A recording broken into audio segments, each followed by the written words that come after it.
I want to spend some time looking at your argument and checking to make sure that the various elements are congruent with one another. And by that I mean they work well together. So your cures are in fact solving for the problems discussed. You're highlighting how the call to action advances the cure. So you're demonstrating the relationship of these various argumentative components.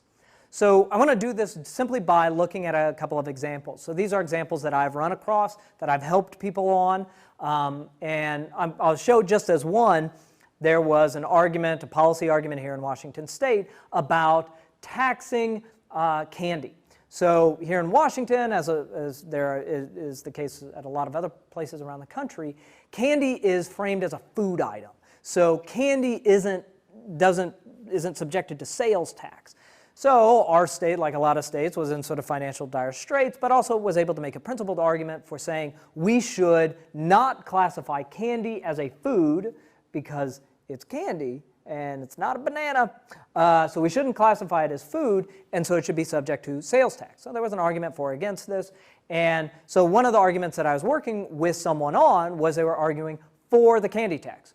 So what they said was, all right, obesity rates are high in the U.S. in general and Washington in particular. Blames. Well, why does that ill exist? Blames, because we eat too much sugar. So then he said, cures. We should pass the bill reclassifying candy as a non-food item, and then calls to action. Here's what you can do to help pass the bill. Support the bill, clarify the debate by knowing about it and talking to others, and then support local health initiatives.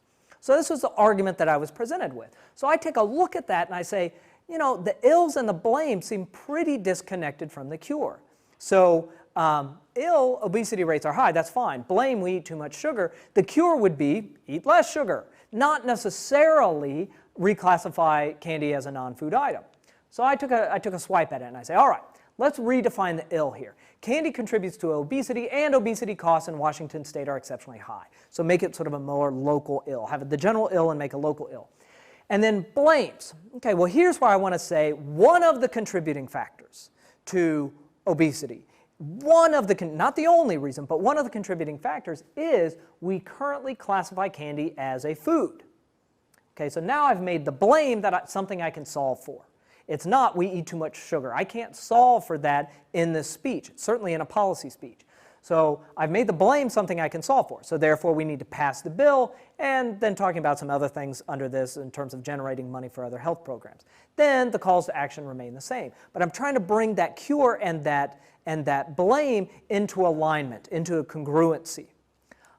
You could also take another pass on this and instead of making it the blame, make the blame the ill. The ill is now we currently classify candy as a food, and as such, consequence, candy continues to harm health without paying for its fair share of the cost. So then I don't have to talk about blame because I've made the blame the ill, if that makes sense. You can see it here. If the ill is we currently classify candy as food, then we have to pass the bill reclassifying it not as food.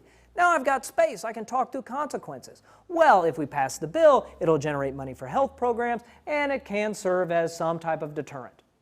This is always tough because you're saying both, we hope the activity goes down, but while it's going down, we want it to make money. Nevertheless, then the calls to action remain the same. But your first pass on this argument shouldn't be your only pass. The process that we talked about for your informative speech in terms of this iterative way of generating and refining your speech should hold true for your persuasive speech as well. And one thing you want to think about is, are you solving for the blames that you raise? I run into this a lot. People end up coming up with huge blames, and then their cures are really small and don't really speak to that. So one thing I sometimes suggest is start the process not with the ill and trying to figure out what's the blame driving that ill, but start the process with the cure. What do you want to happen? What are you pushing for? If you start with the cure, then you're saying, all right, now I got to figure out inherency. Why isn't this cure in place right now? Then I can jump back to blame. Then I know blame and cure are hitting one another. And then from there, I can talk about ill as sort of a general way into the topic. The sample speech that we'll look at the end of this week, I think, illustrates this well, this congruency between these elements. So I've run into people, again, doing various things, and they end up coming up with the ill that they want to talk about, but it's a big social ill. And then what they talk about in terms of blame is massive. then they get to the cure, and it's way too small. So maybe start by thinking about, what do I want to argue for? What do I want to see take hold? And then write the blames and the ill backward and think forward to that call to action.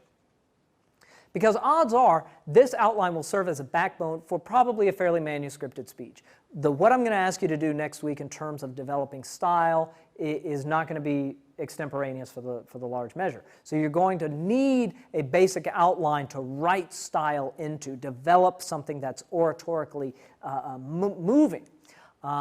And so that argument should be crystal clear in order for the style to sharpen its impact. So you should be thinking about how the speech builds to the cure and the call to action, how you're making the case and getting us to the point where that cure makes sense, given the issue that you've talked about, and those calls to action build on that cure. So we'll take this up in next week, but I want you to have this very basic model of argument that you can work with in various ways. And check that thing for congruency. Make sure all the elements are working well together.